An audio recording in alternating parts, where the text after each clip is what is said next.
नमस्ते।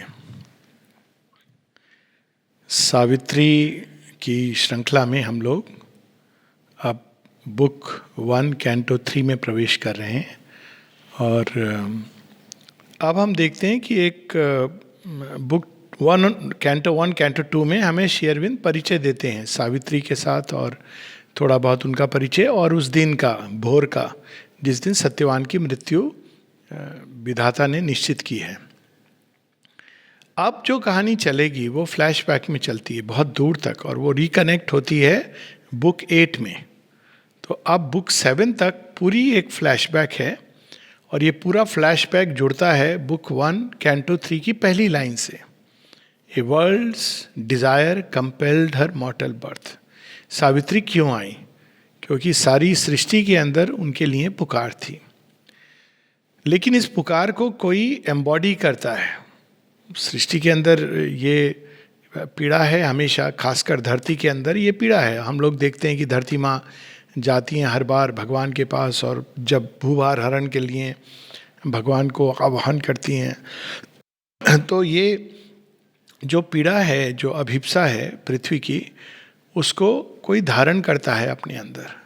और वो जो धारण करता है धरती की अभिप्सा को, माता जी इसका बहुत विस्तार से वर्णन करती हैं कि श्री अरविंद कौन है।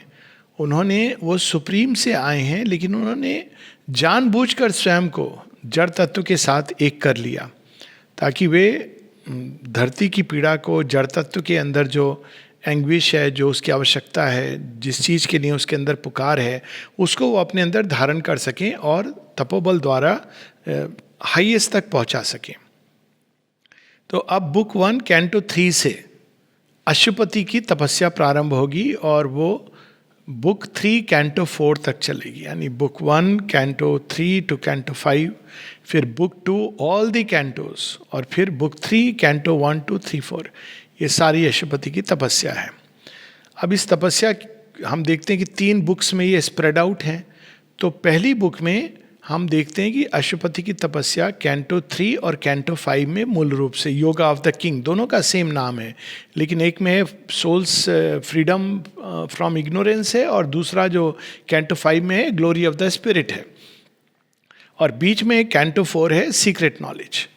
तो कैंटो 3, बुक 1 कैंटो 3 वो पहला स्टेप है जिसमें अशुपति एक प्रकार से साइको स्पिरिचुअल रूपांतरण अपने अंदर अनुभव करते हैं और जिसके फलस्वरूप वो अज्ञान के घेरे से बाहर निकल आते हैं।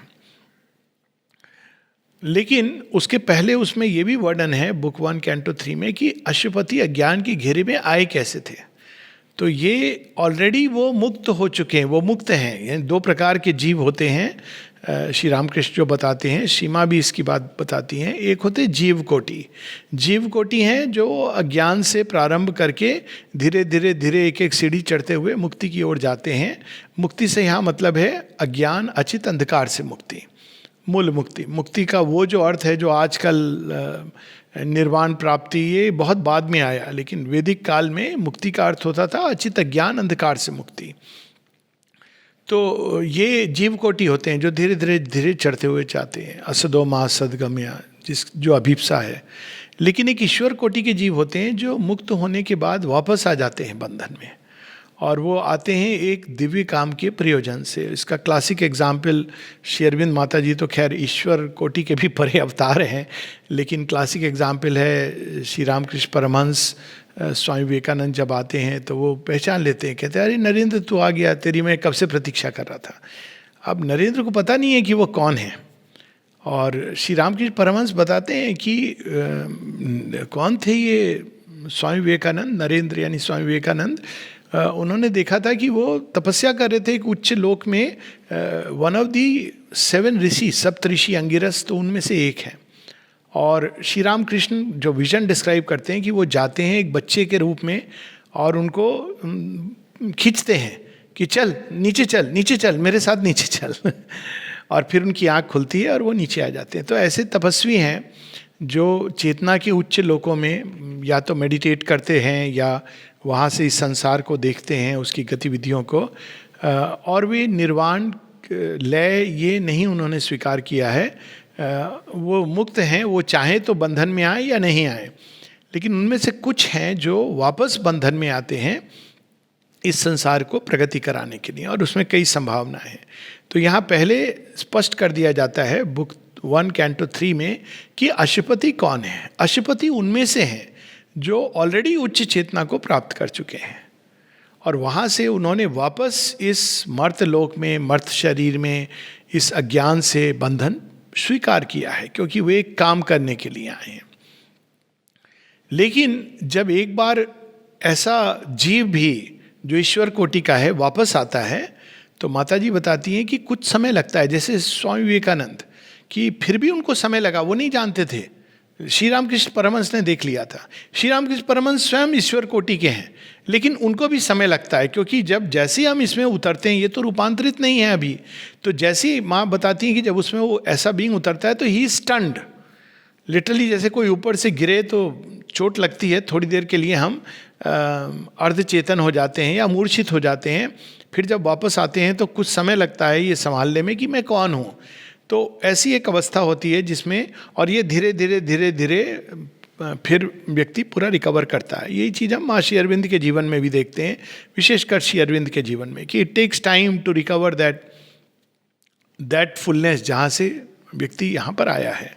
तो पहले भाग में ये वर्णन है इसका कि अशुपति एक उच्च चेतना, he is a being of the higher consciousness, और वे इनको अवतार भी कहते हैं। दो प्रकार से अवतार को समझा जाता है। एक, उच्च चेतना से कोई भी अगर वापस आता है इस निम्न चेतना में तो उसको अवतार कहा जाता है। ये एक जनरल टर्म है, लेकिन अवतार का जो स्पेसिफिक मीनिंग है, जिस सेंस में गीता कहती हैं, वो है कि सुप्रीम स्वयं जब अपनी स्वेच्छा से शरीर धारण करते हैं। तो यहाँ हम दोनों मीनिंग ले सकते हैं, पर जो सावित्री में मेंशन है कि अशुपति एक उच्च चेतना से जो फ्री हैं बीइंग, उनको आने की आवश्यकता नहीं है, लेकिन एक विशेष प्रयोजन से यहाँ पर आए हैं, और ये पृथ्वी की पीड़ा को अपने अंदर धारण करते हैं, एंग्विश की, और वे आए हैं। उनके आने मात्र से जो अनंत है और शांत है, ये दोनों जुड़ जाते हैं, क्योंकि वो अनंत क्षेत्र से आए हैं और वे वहाँ यहाँ सीमित क्षेत्र में आए, तो असीम और सीम तो उनके आने से ही जुड़ जाएंगे। और ऐसे व्यक्तियों का जो जीवन होता है, each action left the footprints of a God, वो साधारण जीवन नहीं होता है, और वो उनकी डेस्टिनी होती है, नियति होती है, जिसको फुलफिल करते हैं। स्वामी विवेकानंद को देखिए कि 39 ईयर्स की एज में, या श्री रामकृष्ण परमहंस इन 58 मतलब पूरा एक विश्व समुदाय को, बाहर से देखा जाए तो एक वर्नैकुलर पंडित जिन्होंने पूरी शिक्षा भी नहीं शायद की होगी, और मंदिर में पुजारी, और कहाँ, तो वे एक विशेष प्रयोजन से आते हैं। फिर उसके बाद इसी कैंटो में एक पूरी हमारी चैत्य की यात्रा का वर्णन है कि कैसे यहाँ तक, अब ये तो टेक ऑफ पॉइंट बहुत हाई है कि अशुपति ऑलरेडी उच्च चेतना में है, वहाँ से वो इस धरती पर आए हैं एक विशेष प्रयोजन से। वो प्रयोजन क्या है यहाँ पर बताया नहीं जा रहा है, केवल इंट्रोड्यूस किया गया है कि वे उच्च चेतना से हैं, यहाँ पर आए हैं। लेकिन वहाँ तक कैसे पहुँचे हैं, तो वो एक पूरी यात्रा है कि हर मनुष्य वो यात्रा करता है। चैत्य की पूरी यात्रा है जो बुक 1 कैंटो 3 में है, कि कैसे कैसे कैसे भिन्न भिन्न जीवों से, प्राणियों से, भिन्न अवस्थाओं से होता हुआ मृत्यु पुनर्जन्म, मृत्यु पुनर्जन्म, इससे साइकिल से गुजरता हुआ, जो ईश उपनिषद में है बहुत सुंदर ढंग से, कि अविद्याम मृत्युम तीर्थवा विद्याम अमृतम अश्नुते, यानी मृत्यु के द्वार से गुजरते हुए आदमी अविद्या को पार करता है और विद्या प्राप्त करके वो अमृतत्व को प्राप्त करता है। तो ये एक प्रोसेस है, और मृत्यु और रीबर्थ इस इवोल्यूशन का प्रोसेस है। मृत्यु और रीबर्थ कोई पाप पुण्य का खेला नहीं है, ये प्रोसेस है इवोल्यूशन का, और ये पूरा वर्णन होता है। हम लोग पढ़ेंगे थोड़ा उसको, लेकिन पहले एक बैकग्राउंड हम लोग समझ लें, और वो उच्च चेतना में कैसे पहुँचे थे, ये सारा वर्णन है उसमें। और जब उस चेतना में व्यक्ति पहुँच जाता है तो उसके पास क्या क्या संभावनाएं खुलती हैं। तो एक संभावना जो अशुपति चुनते हैं, यानी एक संभावना है लय, लेकिन वे चुनते हैं to turn this frail mud engine to heaven use. तो आमतौर पर तो ये जो मड इंजन यानी हमारी शरीर इंस्ट्रूमेंट, ये किसके यूज़ के लिए होता है? डिज़ायर्स के लिए, साधारण हमारे आइडियाज़, इंफॉर्मेशन, शरीर, भोजन, मैथुन, बच्चे, यही सब में यूज़ होता है ये जो हमारा मन प्राण शरीर है। लेकिन इस देह प्राण और मन की यष्टि को, आधार को एक नई उपयोगिता देने के लिए, to turn this frail mud engine to heaven use. अब यहाँ फ्रेल वर्ड भी है जो बता रहे हैं कि आमतौर पर ये तैयार नहीं है उसके लिए, क्योंकि अगर उच्च शक्तियाँ उतरेंगी तो टूट जाएगा, ये बना ही नहीं उसके लिए। नियाग्रा फॉल के नीचे आप रख देंगे लुटिया को तो लुटिया तो बहेगी, आप भी बह जाओगे उसके साथ में। तो एक लंबी प्रिपरेशन से मानव जीवन गुजरता है, वो भी इसका वर्णन है। ए long dim preparation is human life. और उससे गुजर के काफ़ी समय के बाद वो तैयार होता है पक करके, यानी ये काफ़ी इवॉल्व्ड सोल्स हैं। हालांकि ये कंसेप्शन अपने आप में बहुत इंपॉर्टेंट है। हम लोग नॉर्मली मॉडर्न जो एक जीवन वाली जो सोच है उसके अनुसार सब मनुष्य समान है। एसेंशियली तो सब समान है, मनुष्य क्यों, सारे जीव जंतु सब समान है, पेड़ पौधे सब समान है, एसेंस डिवाइन एसेंस। लेकिन भारतवर्ष में जो इवोल्यूशन है उसको भी समझा गया है। तो समान होते हुए भी मैनिफेस्टेशन पॉइंट ऑफ व्यू से, इवोल्यूशन पॉइंट ऑफ व्यू से भेद है। और इस कारण हम देखते हैं कि फॉर इंस्टेंस अगर आप शास्त्रों को पढ़ो तो उसमें कहा गया है कि ब्रह्म हत्या बहुत बड़ा पाप है। तो कहा जाए तो किसी भी मनुष्य की हत्या पाप होनी चाहिए। मॉडर्न चीज़ तो ये बताएगी कि वो तो दोषपूर्ण है, लेकिन ब्रह्म हत्या क्यों इतनी बड़ी मानी गई? क्योंकि वो इतना रियलाइज्ड उच्च कोटि का बीइंग है कि जब आप उसका संहार करते हो तो ऐसी वो काफ़ी सृष्टि के कई तत्वों को अपने अंदर समेटे हुए है और वो सारी चीज़ें बिखरती हैं, यानी एक सृष्टि के अंदर डिसऑर्डर पैदा होता है। तो आप केवल एक व्यक्ति को नहीं मार रहे हो, आप उसकी मृत्यु के साथ में बहुत सारा डिसऑर्डर इस सृष्टि के अंदर पैदा कर रहे हो। तो ये सारी चीज़ें उसमें हम लोग देखते हैं कि कैसे ये तैयारी होती है। और फिर अशुभ एक मूल रूप में पहला जो मूवमेंट है उसमें यह है कि साइकिक ट्रांसफॉर्मेशन, जिसके साथ एक पूरा डिसर्नमेंट, अपने आप निरीक्षित विवेक, सच क्या है झूठ क्या है, ये अपने आप एक इंट्यूटिव नॉलेज अंदर से उभरने लगती है। फिर श्री अरविंद दूसरा मूवमेंट इसी कैंटो में प्रारंभ करते हैं, जिसमें बताते हैं कि कैसे कैसे अनेकों अनुभव हैं, इनर बीइंग खुलता है तो कैसे अनुभव होते हैं। ऊपर से जब ज्ञान स्वतः स्फूर्त अंदर में उतरने लगता है, प्रेरणा के द्वारा, अंतर्भास के द्वारा, रेवलेशन के द्वारा, दृष्टि के द्वारा, ये सब अनुभव जो स्पिरिचुअल ट्रांसफॉर्मेशन का हिस्सा हैं वो सब इसमें वर्णन है। यानी ही इज़ ए बीइंग जो फोररनर है कि ये आगे ये सब होगा मनुष्य के अंदर, बट ही इज़ एक्सपीरियंसिंग।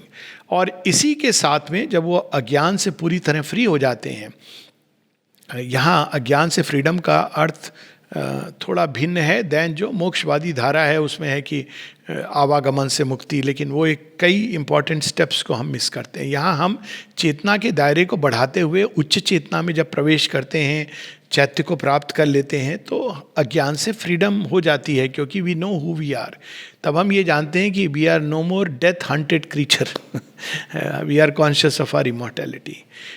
फिर कैंटो 4 में अशुपति ने क्या प्राप्त किया? Secret knowledge. सीक्रेट नॉलेज यानी वो ज्ञान जो हमें मन के द्वारा नहीं आ सकता, इंद्रियों के द्वारा नहीं आ सकता, इसलिए वो सीक्रेट है। लेकिन आत्मदर्शन द्वारा वो सब जो छिपा है हमें प्रकट होता है। तो वो पूरा विस्तार में है, उसमें प्रोसेस नहीं बताई गई है कि अशुपति को ये नॉलेज मिली कैसे, तो ज्ञान से मुक्त हो गए ये बताया गया। और 5वें कैंटो में है कि उनको ये नॉलेज कैसे मिली। 4th कैंटो बीच में आता है दोनों के। 5वें कैंटो में जो सीक्रेट नॉलेज है वो कैसे मिली उसका आधार भी है, क्योंकि उनको एक्सेस मिल जाता है, एक ऐसी चाबी मिल जाती है जिसके द्वारा वे वहाँ प्रवेश करने लगते हैं जहाँ किसी ने प्रवेश नहीं किया है। तो उस चाबी के द्वारा वो द्वार खोल के और वो सारा ज्ञान, इसीलिए हम देखते हैं जब Shri Aurobindo secret of the Vedas या एसेस ऑन द गीता लिखते हैं, आप देखिए फ्री फ्लोइंग कमेंट्री है एसेस ऑन द गीता। अब वो एक एक श्लोक लिख के जैसे ट्रेडिशनली सिखाया जाता है, ये श्लोक है इसका ये अर्थ है, और अर्थ कैसे है, ये इसका शाब्दिक अर्थ है, ये भावार्थ है। श्री अरविंद ऐसा कुछ नहीं लिखते, इट्स ए फ्री फ्लोइंग ऐसे, लेकिन प्रत्येक श्लोक कवर्ड है। Look at the beauty of it. Essays on the Gita एक मार्वेल है।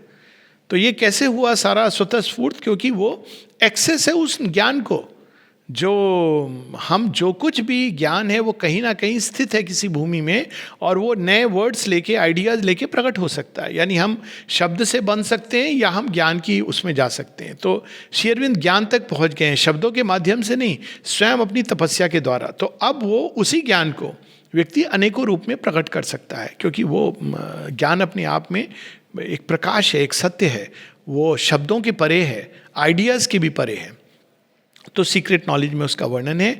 और 5वें कैंटो में कि जब ये अशुपति रियलाइज कर लेते हैं, जिसमें हम देखते हैं कि वैदिक काल के अनुभव हैं, कई मिस्टिक्स के अनुभव हैं, तो अचानक जब ये साधना में तपस्या में हैं अशुपति, तो उनके अंदर एक विचार आता है, एक बड़ी सुंदर अभिप्सा जागती है कि ये सब अनुभव तो बहुत अच्छे हैं अंदर के लिए, लेकिन ये शरीर ऐसा क्यों है? A will a hope immense now seized his heart and to discern the super human form, कि क्या कोई ऐसा शरीर भी है जो वो सब जो अंदर में मैंने अनुभव किया है, तपस्या द्वारा ऋषियों ने अनुभव किया है, वो उस सत्य को अपने अंदर धारण कर सके? क्या कोई ऐसा देह भी है, बॉडी भी है? क्या ऐसा संभव है? क्योंकि अंदर में इतना विशाल, लेकिन बाहर में इतनी सीमाएं, और जब हम उसमें बनते हैं तो वे सीमाएं स्वतः ही आती हैं, बिकॉज ह्यूमन बॉडी की अपनी जो समस्याएं हैं, you will take upon, you can't help it. Again Swami Vivekananda जो अंदर से फ्री थे और कैसे उन क्रोध आ जाता था, तो किसी ने उनसे पूछा, सिस्टर निवेदिता ने शारदा माँ से पूछा कि इनको क्रोध क्यों आता है, ये अदरवाइज तो इतना विशाल एकदम लगता है ब्रह्म चेतना में पहुँचे हुए हैं। तो वो कहते हैं अरे रे, मालूम नहीं है आपको, जानबूझकर डिवाइन मदर ने इनके ऊपर थोड़ा ज्ञान की चादर डाली हुई है, क्योंकि नहीं तो इनको जब पता चल गया कि ये कौन है, ये तो छोड़ के चले जाएंगे। और श्री रामकृष्ण ने भी कहा था कि I have lock the door and given the key to divine mother. वो तब देंगी जब तुमको जो काम करना है पूरा कर दोगे। जब पता चल जाएगा तुमको कौन हो तो यू विल गो अवे। लेकिन श्री अरविंद के योग में गोइंग अवे नहीं है, पता चल जाएगा तुम कौन हो तो तुम यहाँ काम करोगे। सो ये एक डिपार्चर शुरू होता है। और क्यों प्रारंभ होता है, हम देखते हैं कि अशुपति अचानक इस अभिप्सा के फलस्वरूप एक अनुभव उनको होता है कि वो जो उच्चतम चेतना है वो उनके शरीर में एक डिसेंट प्रारंभ होता है, जो पूरे उनके मन प्राण देह को रूपांतरित कर सकती है, यानी उनकी अभिप्सा के फलस्वरूप। अब उनके सामने एक डिलेमा है, या तो वो बढ़ें और रूपांतरित कर लें अपने आप को, या वे अकेले रूपांतरित, उनके अंदर तो करुणा में है, तो वो श्री अरविंद के ही सारे अनुभव हैं, अशुपति के अनुभव, तो वो कहते हैं नहीं, मैं अपना रूपांतरण त्यागूंगा, रिनाउंस करूंगा, और अब मैं पूरी सृष्टि के लिए, मनुष्य के लिए एक रिप्रेजेंटेटिव बन के जाऊंगा, और उस उच्चतम सत्य को नीचे लाने के लिए। तो वो हम बुक 2 में देखते हैं, जिसमें अशुपति पूरी चेतना के स्तर उनको लांघते हुए, पूरी टेक्नोलॉजी, ये आवश्यक नहीं है, अगर आपका पूरे विश्व के रूपांतरण का योग नहीं है तो ये जानने की आवश्यकता नहीं है, लेकिन इस योग में आवश्यक है। तो लांघते लांघते लांघते ये क्यों बना है, कैसे गिरा है, कहाँ से सृष्टि उत्पन्न हुई है करते हुए वो सीधा जगन माता के पास पहुँच जाते हैं, डोर्स ऑफ द अननोएबल, और जानते हैं कि वे अगर आ जाएं, अब उनकी व्यक्तिगत साधना, अब वो सारी पृथ्वी और मनुष्य के लिए वहाँ पे याचक बन के चले जाते हैं कि ये तो रूपांतरण जो मैं अनुभव कर रहा था, ये तो संभव केवल तभी है जब आप आ जाओ, और सभी मनुष्य, ये प्रसाद में अकेले नहीं खाना चाहता हूँ, सब लोग आएँ, सबका कल्याण हो।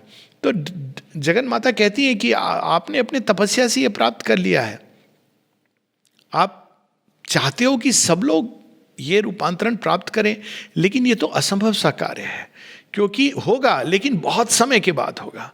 प्रतीक्षा करो, आप तो बहुत आगे हो रेस में, पता भी नहीं है। देखो आसपास किसी को ये रूपांतरण नहीं चाहिए, साधारण मनुष्य को तो केवल रोटी कपड़ा मकान चाहिए, वो उसी में बहुत खुश है, और कोई नहीं है पास कोई नहीं है, हजारों वर्ष तक कोई ऐसी अभिप्सा नहीं है, तो प्रतीक्षा करो।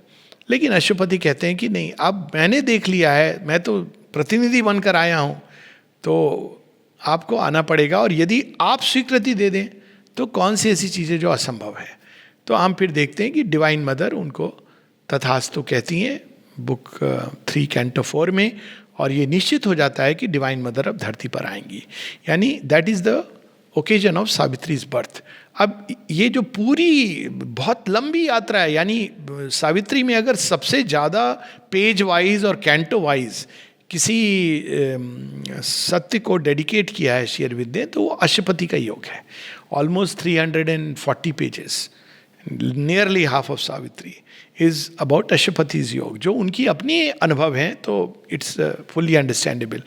और उसके बाद में डिवाइन मदर आती हैं, और सारा डिवाइन मदर की अपनी साधना, सत्यवान से मिलन, ये सब क्रम उसके आगे बढ़ता है।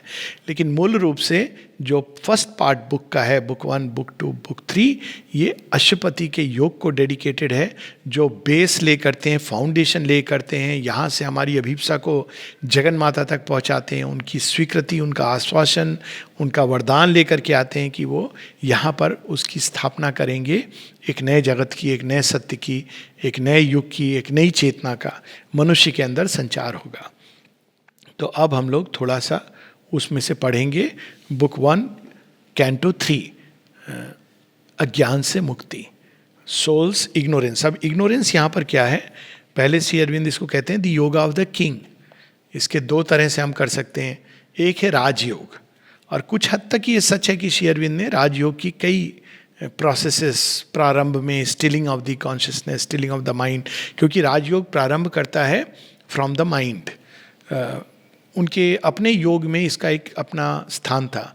या हम इसको ऐसे लिख सकते हैं योगा ऑफ द किंग। अशुपति कौन है? राजन है, और राजेश्वर है, तो योगा ऑफ द किंग। तो इस प्रकार के इसको हम वैसे भी ले सकते हैं कि राज ऋषि हैं, यानी उन्होंने ब्रह्म ज्ञान के पहले वो एक राज ऋषि हैं। अब हम लोग सोचते हैं कि राज ऋषि एक पदवी है जिसके बाद ब्रह्म ऋषि का पद मिलता है, लेकिन अगर हम उपनिषदों में जाएं तो बहुत इंटरेस्टिंग है।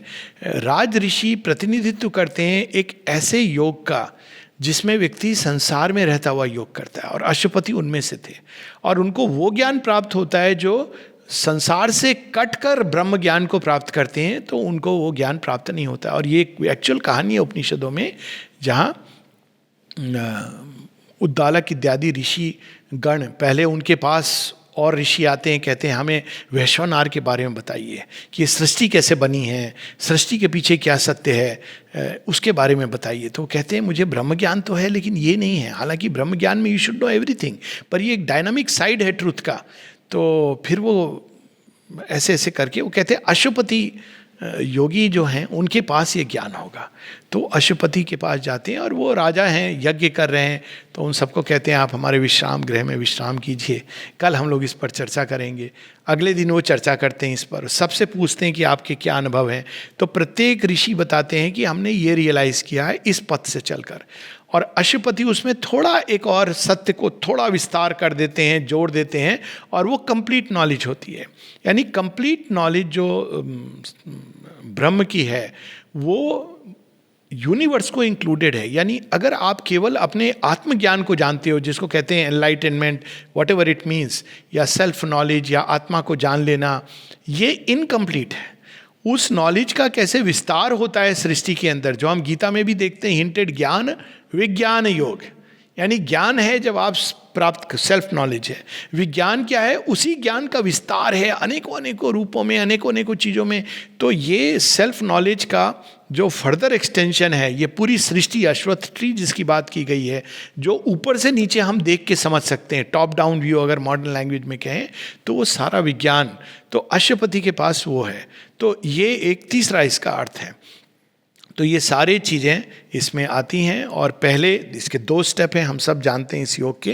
पहला स्टेप है कि soul must be release from ignorance. जब तक वो नहीं होता तो नेक्स्ट स्टेप जो है रूपांतरण का, उसके बारे में सोचना भी व्यर्थ है। First step is to realise the soul, to open to the higher consciousness. ये इसमें हम देखते हैं। इसमें बहुत विस्तार में नहीं बताया जा रहा है कि सोल को रियलाइज कैसे किया, क्योंकि अशुपति का टेक होम पॉइंट बहुत हाई है।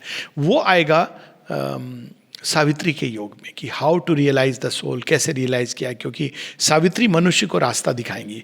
पर श्री अरविंद के साथ अशुपति के योग में तो ऐसा प्रतीत होता है कि मानो सीधा वो उस चोटी पर पहुंच गए हैं जो माउंट एवरेस्ट पर चढ़ करके पुकार रहे हैं सबको, चलो मेरे साथ चलो। तो अब हम इसको थोड़ा सा पढ़ेंगे, जगह जगह से इसका आनंद लेंगे।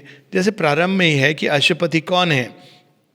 एक लाइन है इसमें, affiliated to cosmic space and time, अति विशाल है अंदर में, and paying here God's debt to earth and man. भगवान का एक कर्ज है मनुष्य के ऊपर, धरती के ऊपर, तो वो उतारने आए हैं उसको। पेइंग हियर, वो कर्ज क्या है कि धरती माँ ने स्वीकार किया है कि मैं जड़ तत्व बन जाऊंगी, मटेरियल दे दूंगी आपको, रॉ मटेरियल, जिसमें आप अपने आप को डाल करके मुझे अपने जैसा बना लो। तो भगवान जानते हैं कि इन्होंने स्वीकार किया ये सेक्रीफाइस, तो अब उसमें भगवान स्वयं को डालते हैं। तो कैसे डालते हैं?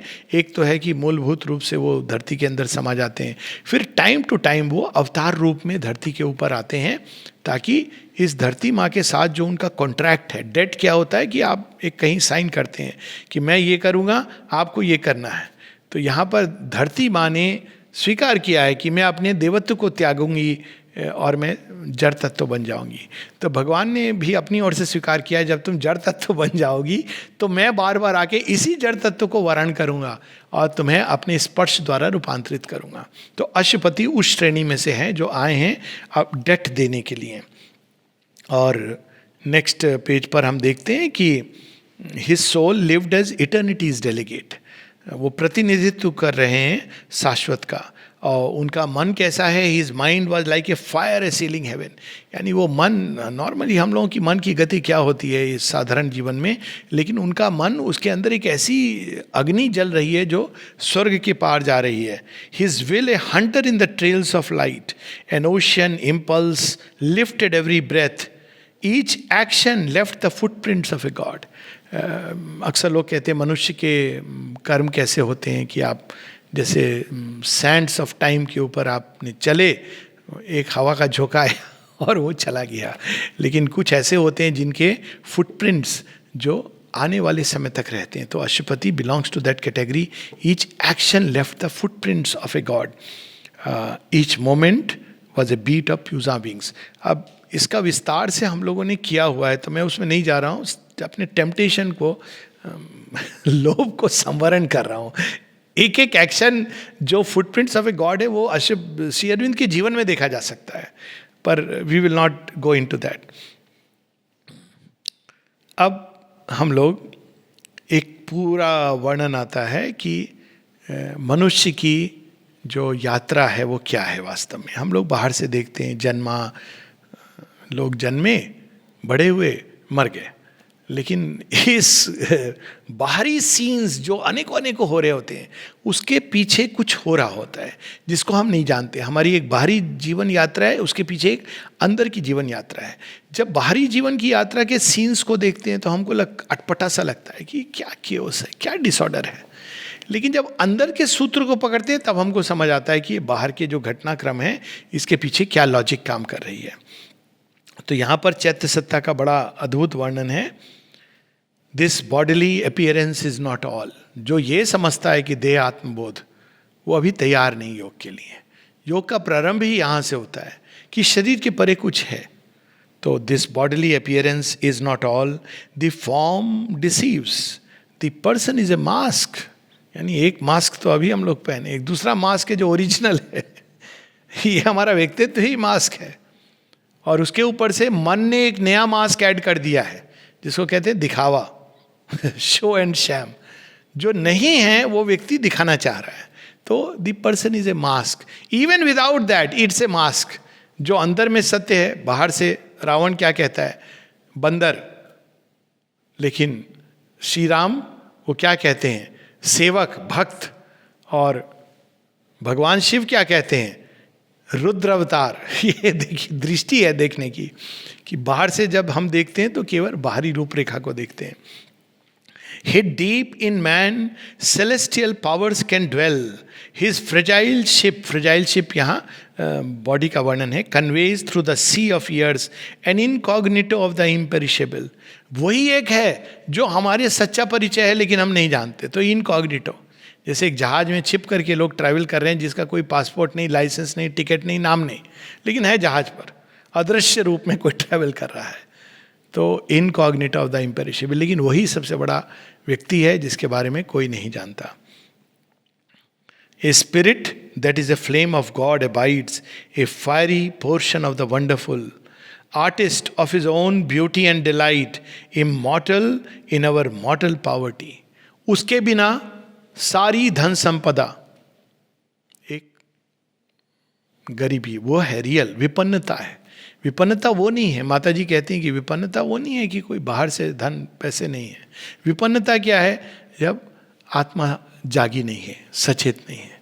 और ये जब जाग जाती है, जब हम उसको जान जाते हैं मोर एक्यूरेटली, जाग जाना तो एक बहुत प्रारंभिक स्टेप है, जब हम जान जाते हैं कि हम वो हैं, तब विपन्नता हमारी अंदर से दूर होती है। नहीं तो हम विपन्न हैं। क्यों विपन्न हैं? क्योंकि जो असली चीज़ है संपदा, देवी संपदा, वो चैत्य से ही आती है। जितने भी आप गुण देख लो, चाहे वो करुणा हो, दया हो, तेज हो, अक्रोध हो यानी क्रोध का अभाव, शांति हो, ये सारी चीज़ें जो आती हैं, वो धैर्य हो, ये सारी चीज़ें चैत्य की साथ आइडेंटिफाई होने से आती है। श्रद्धा हो, करेज हो, प्रेम हो, ये सब वहाँ से इमर्ज करती हैं। तो जब चैत्य के साथ हम आइडेंटिफाई करते हैं तो संपन्न हो जाते हैं अंदर से, और ऐसे संपन्न होते हैं कि इनमें से कोई दो चीज़ें, अदर डे ऑल्सो हम लोग इसकी बात कर रहे थे श्री अरविंद के एफोरिज्म में, कि मान लो कहे कि दो चीज़ें तुम्हारे पास होनी चाहिए, बाकी सब दो चीज़ें रख लो, तो क्या रख सकता है व्यक्ति? श्री अरविंद कहते हैं फेथ एंड करेज रख लेना। ये दो चीज़ें can make the soul alive, come alive, यही दो चीज़। और अगर कहें एक चीज़, तो अर्जुन ने जैसे चुना, श्री कृष्ण को चुन लेना, फेथ को रख लेना दोनों में से, कि हमें उनमें फेथ है, वो सब कर लेंगे। तो ये जो इसकी ये व्यक्ति को संपन्न बनाता है। हम अभी भी हम देख रहे हैं कि लोग हैं जिनके अंदर श्रद्धा है, किसी प्रकार का भय नहीं है। और वास्तव में आई वॉज वेरी सरप्राइज। ये इंपॉर्टेंट नहीं है कि उनको कोरोना होता है कि नहीं होता है, लेकिन मुझे अद्भुत लगा और आश्चर्य हुआ और प्रसन्नता हुई, सुखद आश्चर्य हुआ कि लोगों ने कहा कि जगन्नाथ, हम तो उनके साथ जाएंगे। It is something unprecedented, this is my inner feeling. बात ये नहीं है कि उनको कोरोना होता है कि नहीं होता है, लेकिन ये एक श्रद्धा का एक संकेत है जो बहुत सुंदर बात है। और वहीं दूसरी ओर होती विपन्न आदमी, सारे पैसे हैं, धन संपदा है, अंदर से डरा हुआ है, तो इसलिए संपन्नता और विपन्नता। तो यहाँ श्री अरविंद कहते हैं इमॉर्टल इन अवर मॉर्टल पॉवर्टी, और इसका पूरा वर्णन है आगे चल के। और ये पूरा passenger from determining predestined shape and act, passenger from life to life, from scale to scale, changing his image self from form to form, he regards the icon growing by his gaze and in the warm foresees the coming God. चैत्य जानता है कि मुझे, उसके पास future की blueprint है और वो अपने जीवन को ले जाता है उस तरफ। ऐसे सर्कमस्टांसेस होने लगेंगे। अब कई लोग देखते हैं कि अचानक उनके जीवन की बाहरी चीज़ें एकदम बदल गई, तो उनको समझ में नहीं आता है क्यों बदली। फॉर बेटर और for worse, it can happen both ways. अब ये तब होता है जब अचानक, नॉर्मली एक जो प्रोसेस है इवोल्यूशन की बड़ी स्लो है। आप जिस परिवेश में जन्मे उसी में वैसे ही होके चले गए, लेकिन कभी कभी जब चैत्य का बाहर प्रकट होने लगता है और वो चेंज बाहर आता है, तो आप कई जन्मों की यात्रा एक जन्म में क्रॉस करते हैं और आप देखेंगे कि सब कुछ बाहर का बदल जाता है। It is A drastic change. और जैसे जैसे आप सीढ़ियों को लांघेंगे वैसे वैसे ये परिवर्तन होता जाएगा। It's like you are in a fast bullet train, तो बड़ा डिसोरिएंटिंग हो सकता है। यहाँ उसका वर्णन है कि कैसे ऐसे यात्रा करता करता जो हमारे अंदर देही है, वो at last the traveller on the paths of time arrives on the frontiers of eternity. In the transient symbol of humanity draped, he feels the substance of undying self and loses his kinship to mortality. तो तब क्या होता है जब हम जान जाते हैं चैत्य को, then we know we are immortal। तब सबसे जो अच्छी बात होती है पहली चीज, और वो कोई इल्यूजन डिल्यूजन नहीं है। लोग बोलेंगे you know that you are immortal. आप मृत्यु से डर नहीं सकते क्योंकि आपको पता है कि ये रियल नहीं है, ये केवल एक दृश्य है। So you become aware of that. A beam of the eternal smites his heart, his thought stretches into infinitude. स्वतः ही फिर ये जो साइको स्पिरिचुअल ट्रांसफॉर्मेशन की बात हो रही है कि उसका मन अपने आप उस उच्चतम लोकों की तरफ जाने लगता है। All in him turns to spirit vastnesses. फिर ऐसे बीइंग को आप एक नैरो श्रेणी में, कैटेगरी में, नियम में बद्ध नहीं कर सकते क्योंकि वो इस प्रकार से उसके अंदर विशालता प्रकट होने लगती है। His soul breaks out to join the oversoul. तो आप ऐसे बीइंग को, एक कई लोग होते हैं ना बहुत अपने ही अहंकार के दायरे में जन्म लेते हैं, उसे बड़ा गर्व करते हैं, घर में फोटोग्राफ लगाते हैं कि ये देखो ये मैं हूँ, ये मेरे पता नहीं पौत्र हैं, ये मेरे दादाजी हैं। फिर थोड़े दिनों बाद उनके ग्रैंड चाइल्ड भी बोलता है ये देखो मेरे दादाजी थे। यही जीवन, उसी में प्राउड फील करते हैं। लेकिन जब आप ओवर सोल को ज्वाइन कर लेते हो, किसी को मालूम है स्वामी विवेकानंद के पिताजी का क्या नाम था? It's irrelevant. या श्री रामकृष्ण के पिताजी का, इट इज इररिलेवेंट, वो एक अलग। श्री राम जी का सरनेम किसी को मालूम है? कृष्ण जी का सरनेम मालूम है? It becomes so irrelevant when you arrive at that state, because you have gone beyond. ये महामानव की जो श्रेणी होती है। तो ये पूरा बहुत सुंदर वर्णन है, थोड़ा सा हम इसको पढ़ेंगे। He has drunk from the breasts of the mother of the worlds. A topless supernature fills his frame. She adopts his spirit's everlasting ground as the security of her changing world and shapes the figure of her unborn mites. तो फिर क्या होता है, एक समय आता है इस विकास में होते होते कि डिवाइन मदर उस बीइंग को अपने आर्म्स में ले लेती हैं। फिर कहती हैं अब ये जो तुम्हारी डेस्टिनी है ये मेरी जिम्मेदारी है। तब आप रिस्पॉन्सिबिलिटी से मुक्त हो जाते हो, आप भगवान के बंदर बन जाते हो। जहाँ वो नचाते हैं, डुगडुगी बजाते हैं, वहाँ आप नाचते हो जैसे नाचते हो। अब संसार जो देखे जैसे समझे, लेकिन you become the monkey of the lord और child of the lord. She adopts कि भाई अब ये मेरा है। ये कहानी का वर्णन भी किया है। एक डाइनिंग रूम में कोई व्यक्ति पूरा खूब सारे बर्तन लेकर के जा रहे थे, तो किसी ने मजाक उड़ाया, कहा ओ कुली कुली।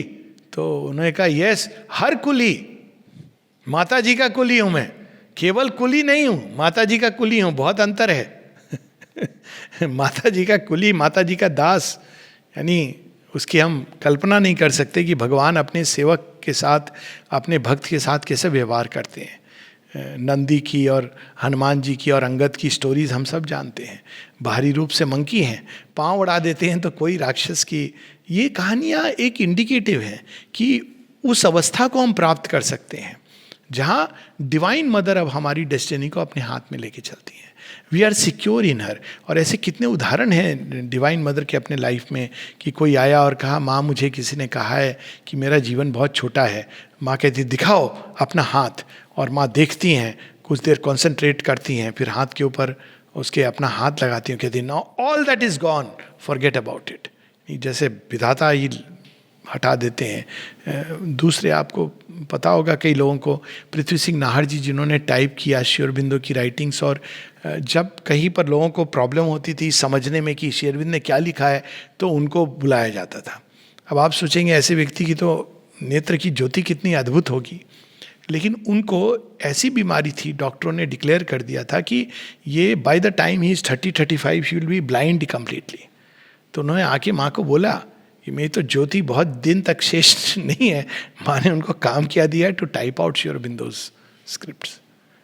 और टिल 70 कोई उनसे कहीं डाउट है तो उनको लोग पूछते थे। ये सच है कि उनकी ज्योति फेल हो रही थी, वो एकदम सामने रख के जैसे स्कैनर होता है, लेकिन he could see and understand कि एग्जैक्टली क्या लिखा है।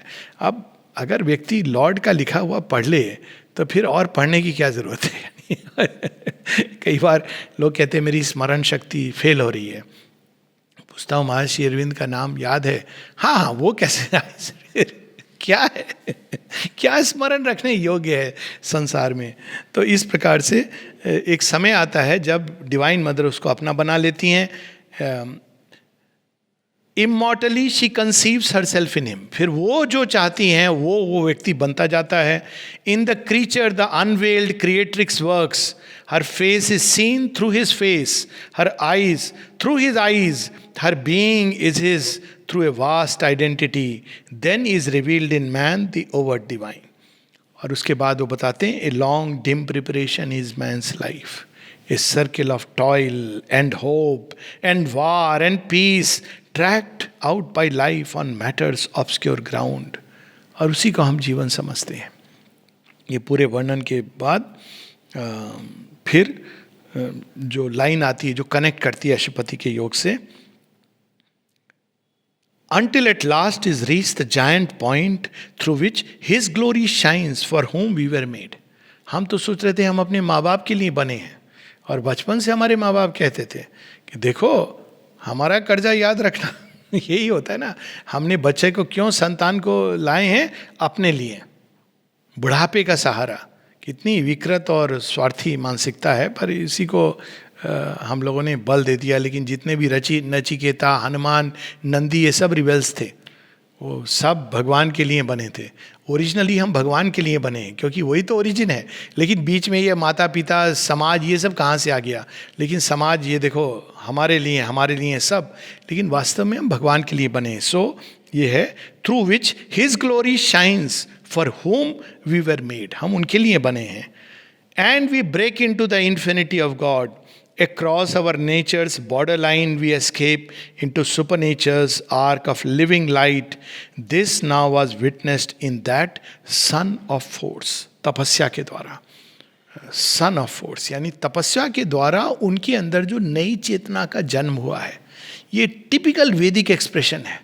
जहां अग्नि को वैदिक ऋषि कई बार कहते थे offspring, offspring of our Dzire.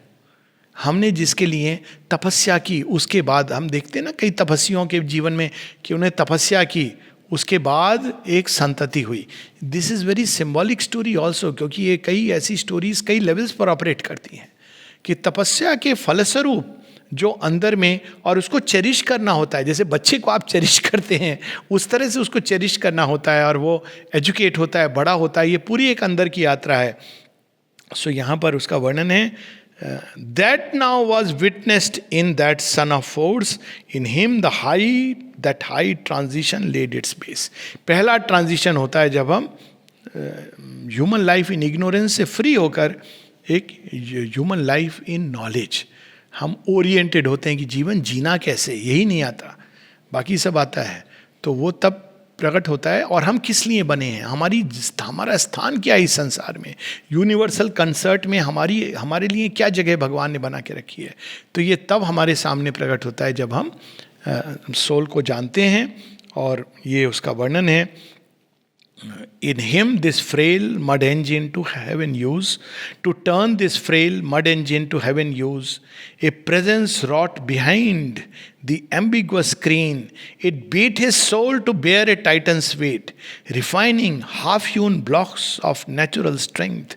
It built his soul into a statued God. उसके बाद भगवान फिर क्या करते हैं साथ में? धोबी पछाड़ कहते हैं अब आ जाओ मेरे पास, अब मैं, अभी तक तो तू पत्थर था, अब मैं इस पत्थर में देव मूर्ति गढ़ने वाला हूँ।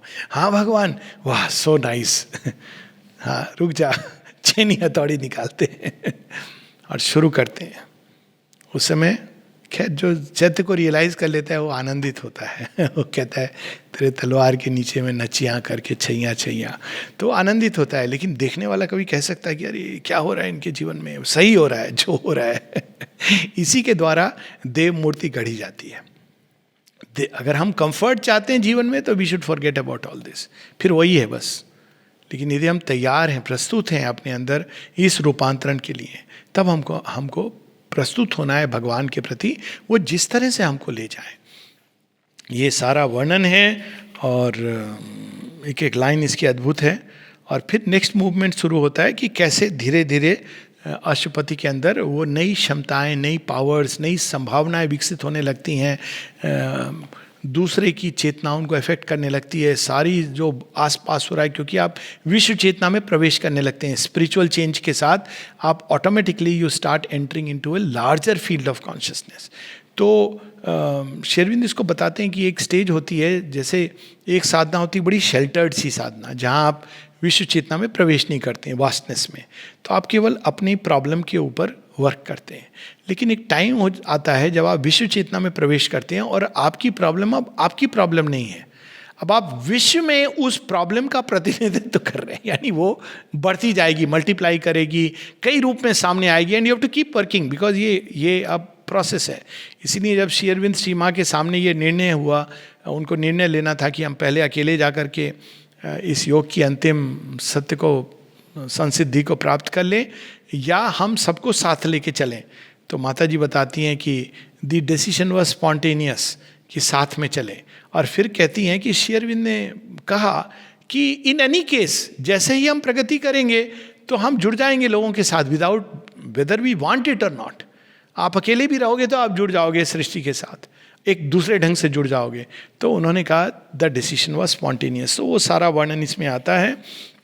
बहुत सुंदर वर्णन है। इनर बीइंग जब खुलता है तो हमारी इनर सेंसेस अवेक होती है, स्मेल की, डिपेंडिंग ऑन किसी की दृष्टि, किसी की श्रवण की, जो सारी सेंसेस हैं इनके पीछे एक इनर सेंसेस है। जो माइंड है उसके पीछे एक इनर माइंड है। कि इन उपनिषद में इसकी बात है कि जो चक्षु को मोटिवेट कौन करता है, चेतना। जो हमारी घ्राण शक्ति है, श्रवण शक्ति है, उसके पीछे क्या कार्यरत है, तो दैट इज कॉन्शियसनेस। और मन है, उसके पीछे क्या कार्यरत है, which is the intelligence of our intelligence. तो वो जो है, जो इन सबको मोटिवेट करता है फंक्शनिंग के लिए, जो ओरिजिन है इन सब का, जिनके ये यंत्र हैं, तदेव ब्रह्मन त्वम विद्धि नेदम यदिदम उपासते, उसको सीख करो। सो ये सारी चीज़ इसमें वो आता है कि वर्णन उसका आता है कि कैसे अशुपति अपने अंदर उनके इनर फैकल्टीज अवेकन होने लगती हैं। और ये वर्णन बहुत लंबा चलता है, ऐसे व्यक्ति का जीवन कैसा होता है। और खासकर अशुपति, बिकॉज वो जीवन में रह के योग कर रहे हैं। महाभारत में जब सावित्री की कथा आती है तो अशुपति का योग सम 3 और 4 श्लोक में है। श्री अरविंद 300 पेजेस प्लस में है, तो उसको पूरा उन्हें विस्तार से बताते हैं। और कई चीज़ें जो नॉर्मली आदमी अवॉइड करता है, जो एडवेंचरर सोल है, हीरोइक सोल है, वो उसको स्वीकार करते हैं अपने जीवन में। Adventure lived an unexpected friend and danger brought a keen sweet tang of joy. Each happening was a deep experience. There were high encounters, epic colloquies, and councils came couched in celestial speech. तो ये सारा लंबा एक वर्णन चलता रहता है। और अब ये लास्ट में एक, इस कैंटो के अंत में नहीं, लेकिन एक बहुत सुंदर वर्णन है, अद्भुत। लोग अक्सर पूछते हैं सेल्फ रियलाइजेशन क्या होता है, and you will see all kinds of funny answers कि ऐसे होता है, कुंडलिनी जागृत हो जाती है, वहाँ पहुँच जाते हैं, इत्यादि इत्यादि। ठीक है, लेकिन आपके अंदर की चेतना की अवस्था क्या होती है? मुख्य चीज़ तो वो है। ये आपको एक विजन हो गया, एक वैसा एक्सपीरियंस हो गया अद्भुत एनर्जी का, जनरली इस तरह का वर्णन होगा।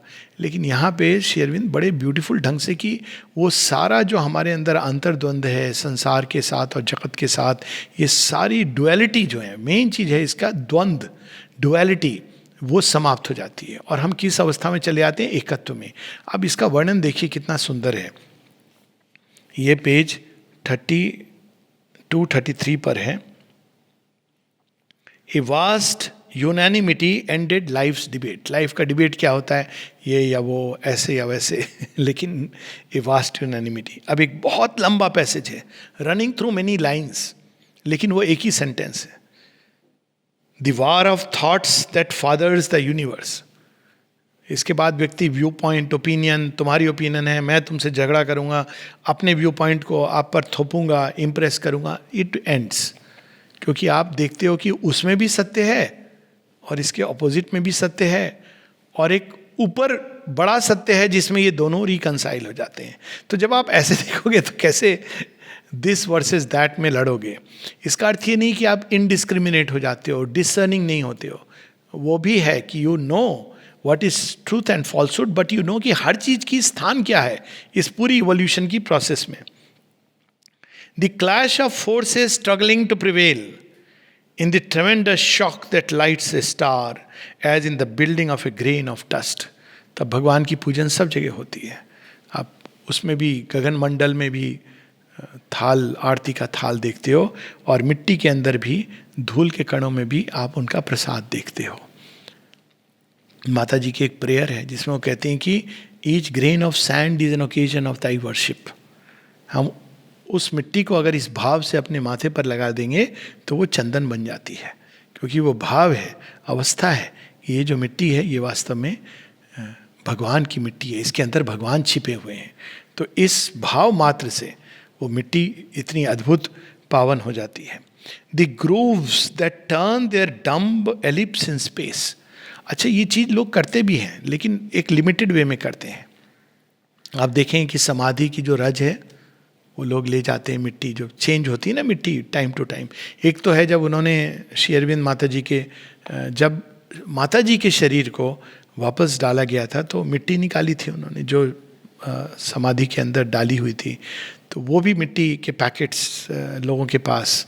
और फिर बाद में अभी मिट्टी समाधि के ऊपर जो होती है, जो चेंज होती है हर हफ्ते, तो वो मिट्टी ले जाते हैं लोग। और मैं ऐसे लोगों को जानता हूँ जिन, अभी हाल में एक डॉक्टर हैं, वो बता रहे थे मुझे, उनका फ़ोन आया था कि सर आपने मुझे वो मिट्टी दी थी, और जब भी मुझे ये सब कोरोना वरोना ये सब सारी चीज़ें चल रही हैं, लोग डराते हैं, लेकिन जैसे ही मैं उस मिट्टी को अपने पास रखता हूँ तो एकदम अंदर ऐसी फेथ जाग जाता है, ऐसा सब कुछ जाग जाता है, मानो ये सारी चीज़ें दूर चली गई, ये होती ही नहीं उस समय। तो अब ये तो वो मिट्टी जो प्रसाद रूप में, लेकिन एक ऐसा भाव है, अवस्था है, जहाँ हम कोई भी मिट्टी अपने ऊपर उठा के लगा लें।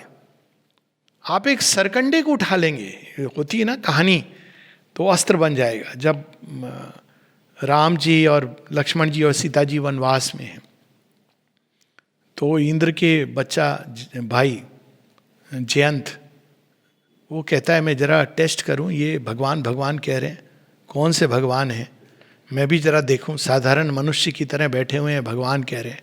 तो जाके माता सीता के पाँव में अपना कौवा बन के चोंच मारता है। तो चोंच मारता है तो माता सीता देखती हैं, श्री राम लक्ष्मण देखते हैं उनको नेचुरली कि ये क्या कर रहा है, ये तो अनृतम हो गया, डिवाइन मदर को पहचान नहीं रहा है। तो वो उस समय एक तृण उठाते हैं और तृण को उस कौवे के पीछे डालते हैं।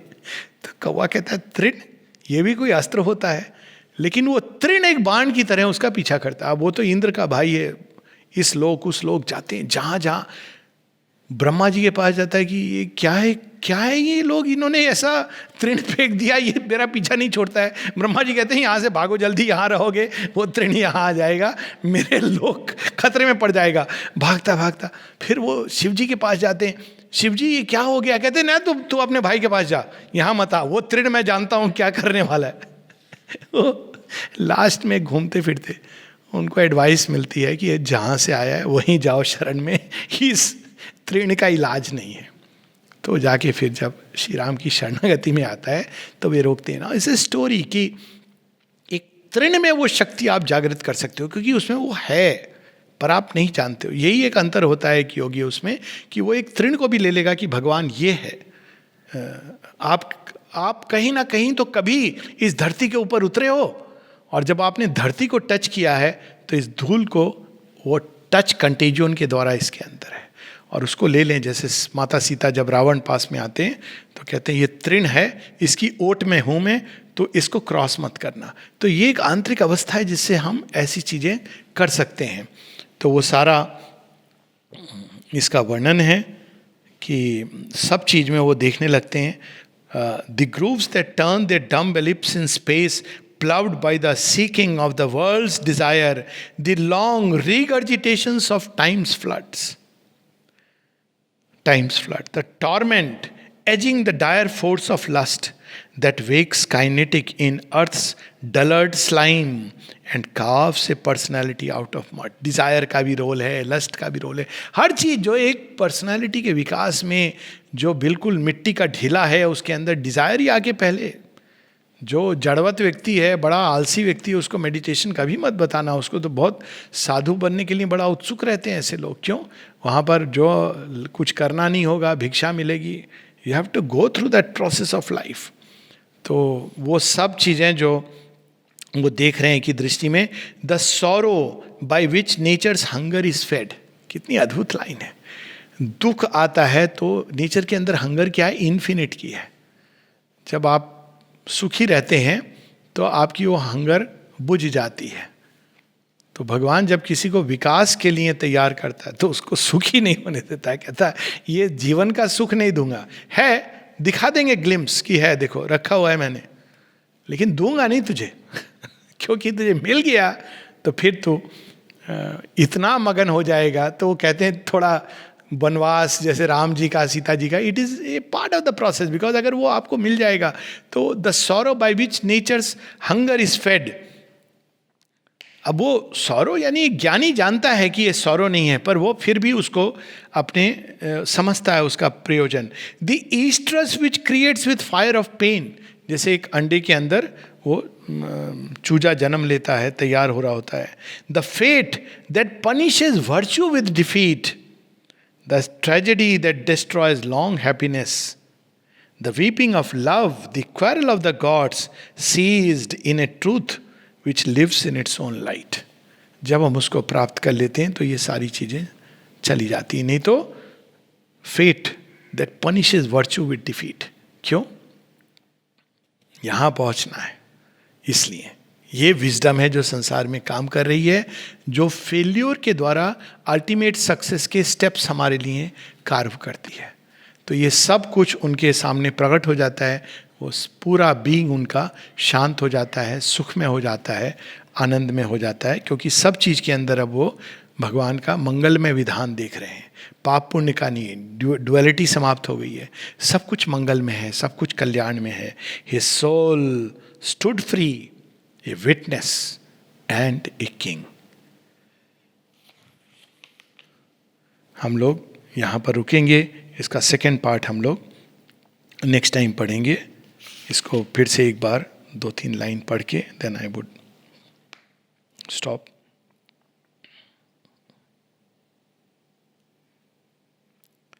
इसी पोर्शन में लास्ट की पार्ट है.